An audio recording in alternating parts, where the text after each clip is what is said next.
PMS అంటే ఏంటో మాట్లాడుకున్నాము. పోర్ట్ఫోలియో మేనేజ్మెంట్ సర్వీస్ అంటే ఏంటో డిస్కస్ చేసాం కదా. In the managed structure or managed portfolio స్ట్రక్చర్లో ఇంకో ప్రోడక్ట్ ఉంది, అదే AIF, alternative investment fund. So alternative investment ఫండ్లో మినిమం ఇన్వెస్ట్మెంట్ వచ్చేసి 1 crore అండి. ఎందుకు అంత హై అంటే నేను కొద్దిసేపట్లో మీకు ఎలాంటి ప్రోడక్ట్స్లో వీళ్ళు ఇన్వెస్ట్ చేస్తారని నేను చెప్తాను. అప్పుడు మీకు అర్థమవుతుంది ఎందుకు ఇది మినిమం ఇన్వెస్ట్మెంట్ 1 crore ఎందుకు ఉందని. సో ఇప్పుడు ఆల్టర్నేటివ్ ఇన్వెస్ట్మెంట్ ఫండ్ వచ్చేసి ఒక ప్రైవేట్ పూల్డ్ వెహికల్ అండి. మ్యూచువల్ ఫండ్స్ తీసుకున్నారనుకోండి, అది కూడా ఒక పూల్డ్ వెహికల్. అంటే ఇప్పుడు ఒక స్కీమ్ ఫ్లోట్ చేసినప్పుడు మ్యూచువల్ ఫండ్ స్కీమ్, చాలామంది ఇన్వెస్టర్స్ అందులో ఇన్వెస్ట్ చేస్తారు. అప్పుడు ఆ మనీ అంతా తీసుకుని, ఆ పూల్ ఆఫ్ మనీని తీసుకుని వాళ్ళు డిఫరెంట్ స్టాక్స్లో కానీ అసెట్స్లో కానీ ఇన్వెస్ట్ చేస్తారు. సేమ్ ప్రాసెస్ అండి ఏఐఎఫ్లో కూడా. కాకపోతే ఇది ప్రైవేట్ పూల్డ్ ఇన్వెస్ట్మెంట్ వెహికల్. అంటే అందరికీ అవైలబుల్ ఉండదు. మీరు మ్యూచువల్ ఫండ్ వెబ్సైట్కి వెళ్ళి ఆన్లైన్లో ఇట్లా పర్చేస్ చేసినట్టు మ్యూచువల్ ఫండ్ని ఏఐఎఫ్ అట్లా చేయలేరు. So it's only available for selected investors. కొంతమంది ఇన్వెస్టర్స్ అంటే ఎస్పెషలీ ఇన్స్టిట్యూషనల్ ఇన్వెస్టర్స్ అంటారు. ఇది చాలా పెద్ద పెద్ద కంపెనీస్ కానీ ఇంకా ultra HNIs, ultra high net worth ఇండివిజువల్స్కి మాత్రమే ఇది యూజువలీ యాక్సెస్ ఉంటుందండి. ఎందుకంటే ఇది మినిమం ఇన్వెస్ట్మెంట్ 1 crore కాబట్టి అందరికీ ఈ యాక్సెస్ ఉండదు. ఏఐఎఫ్లో 3 categories ఉన్నాయండి. ఇప్పుడు మీకు అర్థమవుతుంది ఎందుకు ఇవి కాంప్లెక్స్ అన్నవని. ఫస్ట్ కేటగిరీ వచ్చేసి క్యాట్ 1 అంటారు, ఏఐఎఫ్ క్యాట్ 1. ఏఐఎఫ్ క్యాట్ 1 వచ్చేసి చాలా డిఫరెంట్ ఫండ్స్ ఉంటాయి. ఇందులో venture capital, infrastructure, social ventures, early stage, impact focus. So ఇలాంటి ఫండ్స్లో ఇన్వెస్ట్ చేయడం జరుగుతుంది. సో ఫర్ ఎగ్జాంపుల్ ఇప్పుడు ఓలా, స్విగ్గీ, జెప్టో ఇలాంటి మీరు కంపెనీస్ చూసుంటారు కదా. ఇవన్నీ స్టార్టప్స్గా ఇవన్నీ స్టార్ట్ అయినప్పుడు వీళ్ళు వీసీ ఫండ్స్ నుండి మనీ తీసుకున్నారు. వీసీ అంటే basically venture capital funds. So ఆ వెంచర్ క్యాపిటల్ ఫండ్స్ని బేసిక్గా ఇండియాలో ఏఎఫ్ క్యాట్ 1 కింద క్లాసిఫై చేస్తారు. అలాగే ఇన్ఫ్రాస్ట్రక్చర్ ఫండ్స్, అలాగే సోషల్ వెంచర్ ఫండ్స్.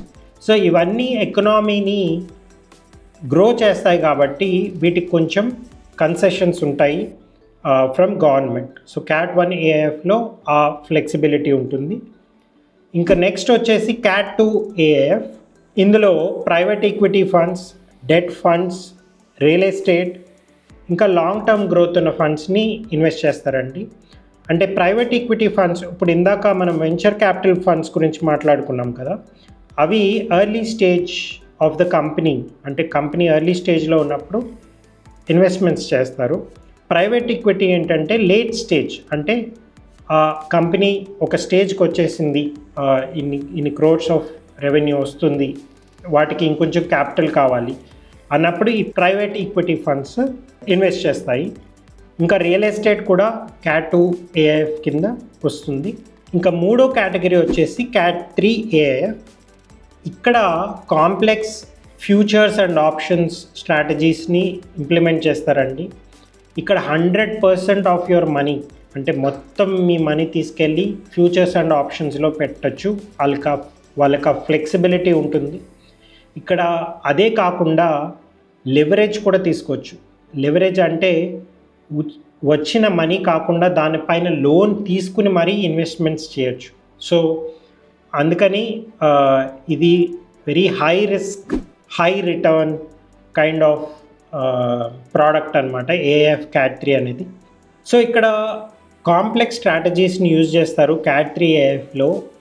వీటిని లాంగ్ షార్ట్ స్ట్రాటజీస్ అని కూడా అంటారు. సో లాంగ్ స్ట్రాటజీ ఏంటంటే, ఈ లాంగ్ షార్ట్ స్ట్రాటజీస్ ఏంటంటే, లాంగ్ అంటే మీరు సపోజ్ ఒక స్టాక్ని 50 రూపీస్ కొన్నారు, అది 100 రూపీస్ అయింది. సో మీరు 50 రూపీస్ ప్రాఫిట్ చేశారు కదా.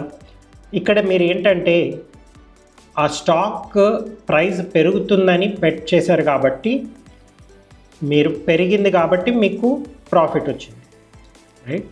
సో దాన్ని లాంగ్ పొజిషన్ అంటారు. అలాగే షార్ట్ పొజిషన్ కూడా తీసుకోవచ్చు. అంటే స్టాక్ ప్రైస్ తగ్గుతుందని మీరు బెట్ చేస్తున్నారు. అంటే అది 50 రూపీస్ కొన్నారు, 25 రూపీస్ అయింది. అది తగ్గినప్పుడల్లా మీకు ప్రాఫిట్ వస్తుంది. సో అలాంటి కాంప్లెక్స్ స్ట్రాటజీస్, ఇంకా స్ట్రాడిల్స్ అని ఇట్లా ఆప్షన్ స్ట్రాటజీస్ చాలా ఉంటాయండి. ఈ స్ట్రాటజీస్ అన్నీ యూజ్ చేసి వాళ్ళు రిటర్న్స్ని పెంచేలాగా చూస్తూ ఉంటారు. అందుకని ఇది హై రిస్క్ స్ట్రాటజీ కూడా. ఇంకా ఏఎఫ్ క్యాట్ 3కి మీరు ట్యాక్సెస్ చూస్తే అవి చాలా ఎక్కువ ఉంటాయండి. ఈ క్యాపిటల్ గెయిన్స్, ఈ short term capital gains, long term capital గెయిన్సే కాకుండా ఇప్పుడు ఏదైతే ఈ ఆప్షన్స్ నుండి రిటర్న్స్ వస్తాయో దాన్ని బిజినెస్ ఇన్కమ్ కింద ట్రీట్ చేస్తుంది. సో బిజినెస్ ఇన్కమ్ పైన 30% ట్యాక్స్ వస్తుంది కాబట్టి మీకు అట్లీస్ట్ 30 to 40% ట్యాక్స్ రేంజ్లో ఉంటుంది. ఇది హై రిటర్న్ ప్రోడక్ట్, కానీ దాని ట్యాక్సెస్ కూడా చాలా హైగా ఉంటాయండి ఏఎఫ్ క్యాట్ 3లో. సో ఇంకా ఏఎఫ్ క్యాట్ 3 అనేవి మీరు చెప్పినట్టు 3 కేటగిరీస్ ఉంటాయి. ఇక్కడ మీరు చూడొచ్చు ఎంత కమిట్మెంట్స్ ఉన్నాయో. ఇప్పుడు క్యాట్ 3 ఏఎఫ్ అనేవి చాలా పాపులర్. ఇక్కడ 2,92,398 crores వరకు కమిట్ అయ్యాయి. 1,77,982 crores వరకు ఫండ్స్ రేజ్ చేశారు. సో ఇలా మీరు ఈ సెబీ వెబ్సైట్లో ఏ కేటగిరీలో ఎంతెంత ఇన్వెస్ట్ చేశారన్నది కూడా మీరు చూడొచ్చు. ఓవరాల్గా ఏఎఫ్స్ వచ్చేసి 1748 ఏఎఫ్స్ ఉన్నాయండి ఇండియాలో. అంటే అన్ని కేటగిరీస్ కలిపి కేటగిరీ 1, కేటగిరీ 2 అండ్ కేటగిరీ 3 ఈ 3 కలిపి 1748 ఏఎఫ్స్ ఉన్నాయి ఇండియాలో. సో అదండి ఏఎఫ్ అంటే. Thank you.